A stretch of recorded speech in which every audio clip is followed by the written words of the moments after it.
Ms. Hutchinson, in prior testimony, you described for us a meeting in the White House around 10 a.m. in the morning of January 6th involving Chief of Staff Meadows and Tony Ornato.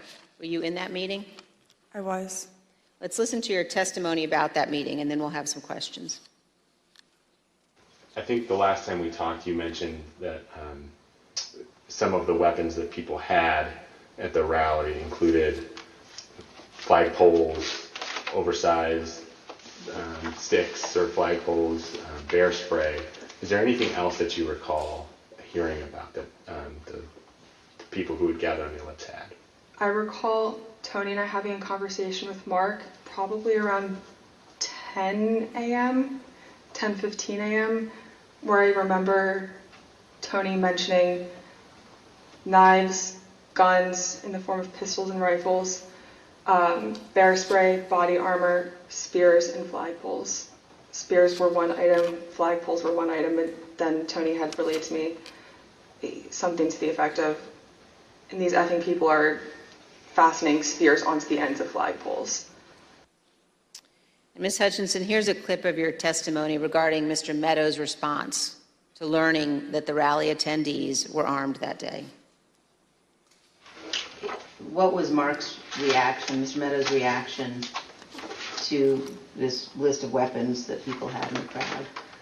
When Tony and I went in to talk to Mark that morning, Mark was sitting on his couch and on his phone, which was something typical. And I remember Tony just got right into it. It was like, sorry, I just want to let you know, and had informed him, like, this is how many people we have outside the mags right now. These are the weapons that we're known to have. It's possible he listed more weapons off that I just don't recall.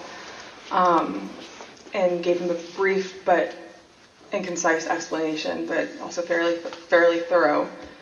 And I remember distinctly Mark not looking up from his phone. And I remember Tony finishing his explanation and it taking a few seconds for Mark to say something to the point where I almost said, Mark, did you hear him?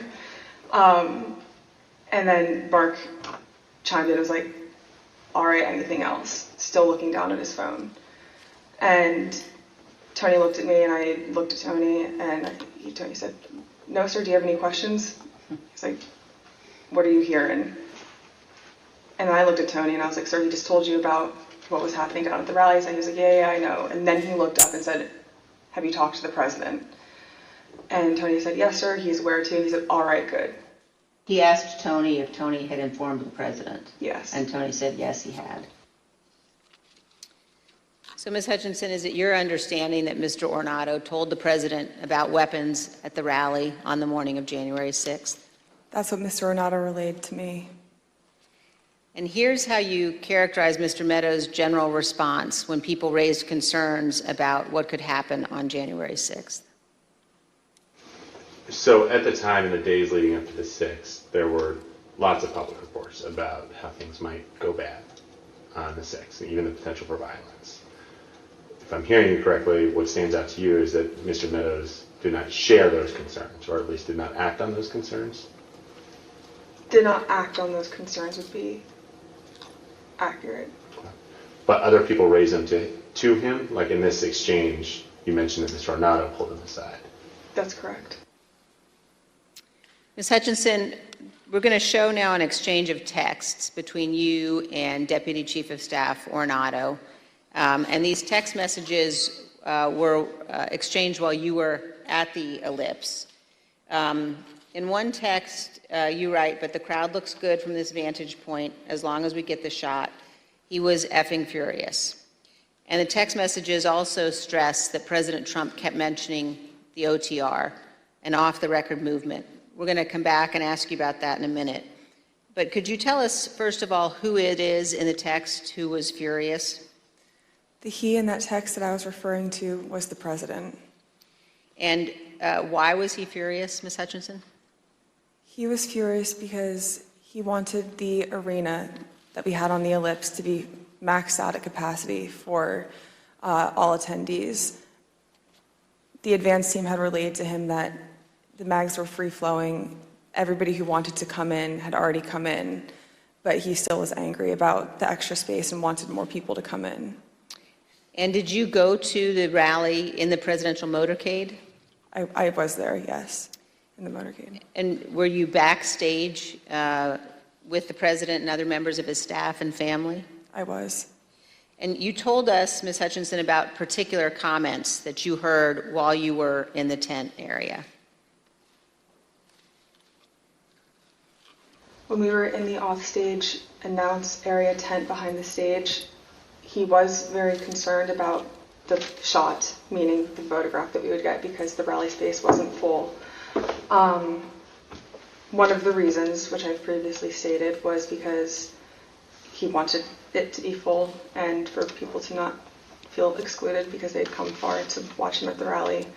And he felt the mags were at fault for not letting everybody in. But another leading reason, and likely the primary reason, is because he wanted it full and he was angry that we weren't letting people through the mags with weapons, what the Secret Service deems as weapons and our weapons.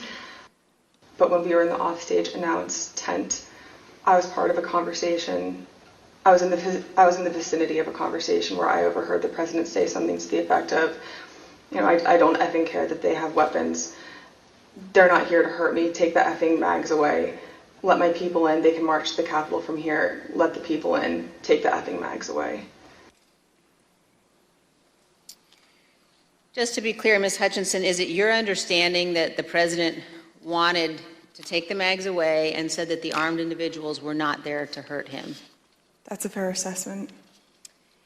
The issue wasn't with the amount of space available in the official rally area only, but instead that people did not want to have to go through the mags.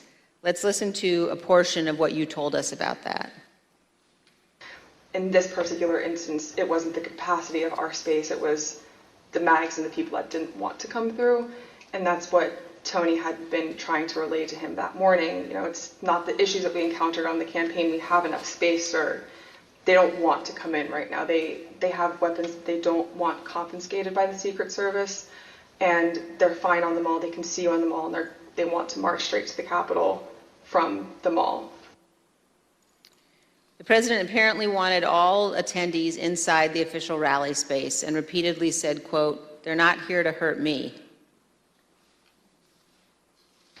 And just to be clear, so he was told again in that conversation, or was he told again in that conversation, that people couldn't come through the mags because they had weapons? Correct. And that people, and his response was to say they can march to the Capitol from the Ellipse. Something to the effect of, take the effing mags away. They're not here to hurt me. Let them in. Let my people in. They can march to the Capitol after the rally's over. They can march from the Ellipse. Take the effing mags away. Then they can march to the Capitol. Ms. Hutchinson, what we saw when those clips were playing were photos provided by the National Archives showing the president in the offstage tent before his speech on the Ellipse. You were in some of those photos as well. And I just want to confirm that that is when you heard the president say the people with weapons weren't there to hurt him and that he wanted the Secret Service to remove the magnetometers. That's correct. In the photos that you displayed, we were standing towards the front of the tent with the TVs, really close to where he would walk out to go onto the stage. These conversations happened 2 to 3 minutes before he took the stage that morning. Let's reflect on that for a moment. President Trump was aware that a number of the individuals in the crowd had weapons and were wearing body armor. And here's what President Trump instructed the crowd to do. We're going to walk down, and I'll be there with you. We're going to walk down. We're going to walk down anyone you want, but I think right here we're going to walk down to the Capitol.